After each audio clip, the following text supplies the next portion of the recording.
welcome to my friend tour number 4 of the garden. I'm going to show you 3 really cool things and a couple other fun things in between. So the first thing is a trick for cats. The second thing is a really cool gutter drain system. And the third thing is a special support for peas and beans.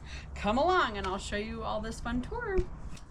So I wanted to show you guys this cool drainage system they have set up. It's coming off of the gutters, and then they have it set up so it comes down and goes onto the garden boxes, or they can have it set down here to catch in like a rain basin. But I really love this because you're utilizing the rain that's coming, and it's just coming off the gutters and then dumping right into the garden. So that's a really cool idea. And then with this, they have a frame up around the whole garden box, and they've got PVC pipes to hold up in between, but they have the net up this way, and they have peas and beans, and the carrots actually flop onto it too, but this helps support the peas and the beans. So you just have the frame on the outside of the garden box and then have the netting in between, and it helps have peas and beans grow from both sides. It's a really cool system. This is a really cool tip that I think is very helpful if you have neighborhood cats or critters that like coming into your garden. These mats basically just sit down flat in the dirt, and then when cats come in, they don't like how it feels to step on it, so it prevents them from coming in your garden box. And then these kinds of little whirligigs are really great for keeping the birds away, and they're shiny, so there's extra protection from other critters trying to eat things too. So these cat protectors and then whirligigs are really great if you have lots of critters crawling in your garden. And I had a question. So with my tours, I like to ask what your favorite part of your yard is and if you have any gardening advice. She also asked if anybody has any tips for getting rid of these ice plants. So can you show them what they look like? So if you have any tips for helping get rid of these, she's got them growing in her beds all over the place. So comment if you have a trick for getting rid of those.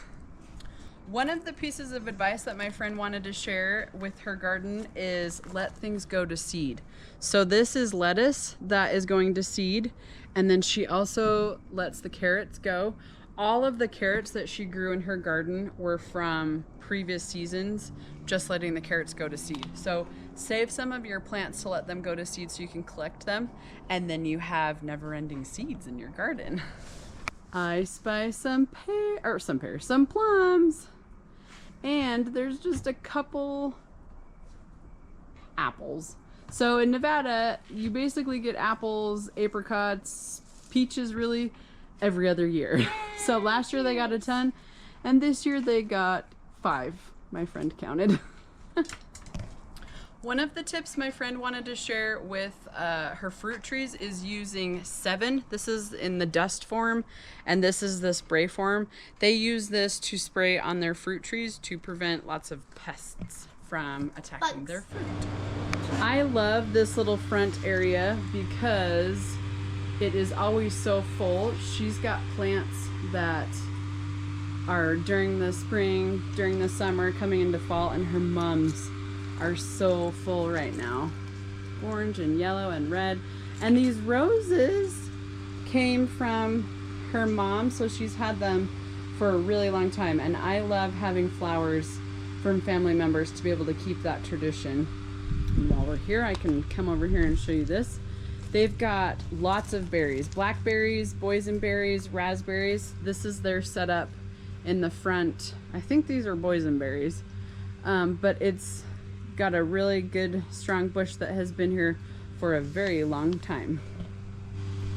I wanted to show you how they have their grapes supported. So they're on each of the posts holding up their roof line over the porch breezeway. And I think that's so cool. It's such a great utilization of space because you have to have the supports there. So why not grow some stuff on them? So you can see on the back side, they have the lattice set up and then it's attached to the post. So they're really utilizing the space well and have lots of grapes.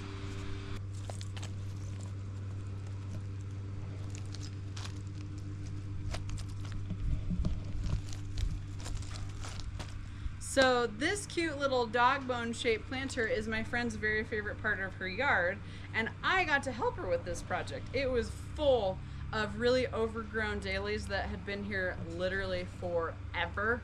So we dug all of those out and transplanted them, and then we planted a ton of bulbs. There's like tulips and iris and crocus and gladiola and all kinds of things. So during the spring they were really full, and then these cosmos are now summer going into fall, so she's got different things planted, so each season they're nice and full, and it's such a really pretty garden bed. And this rose of Sharon that's behind me came from a family member, so she's had this for a really long time, and it's getting so nice and full. These really pretty magenta colors of the Rose of Sharon. It's so fun having plants from family members. I wanted to show you the strawberry buckets because this is a really great way to grow strawberries. They have them all along the full length of their driveway, and it's great because it keeps the water in, because strawberries need to have a lot of water, and they're taller, so it's much easier to pick them and weed. And then you can put really cute decor in here. She switches it out for all of the holidays, and right now you get to see the Halloween stuff.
So I like to ask my friends their favorite part of their yard and any gardening advice that they have. And I showed you this is her favorite part, this lovely garden bed that we worked on together.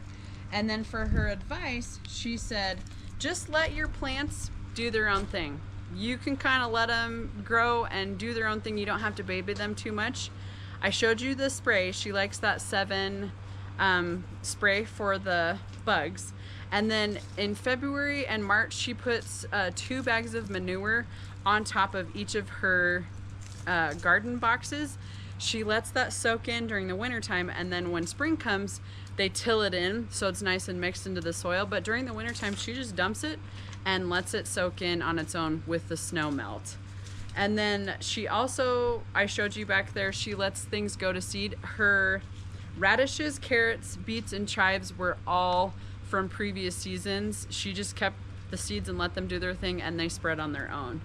She also said to share your produce with your friends and your neighbors. If you have extra, share it. Everybody likes fresh fruit and vegetables.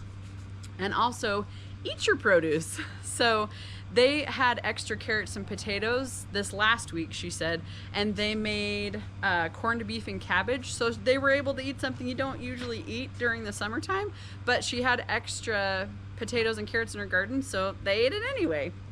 And then also she suggested sharing all of your fruits and berries by making pies and jellies, and just if you have extra of anything, make treats and then share it with your neighbors and friends, because everybody loves to have extra treats.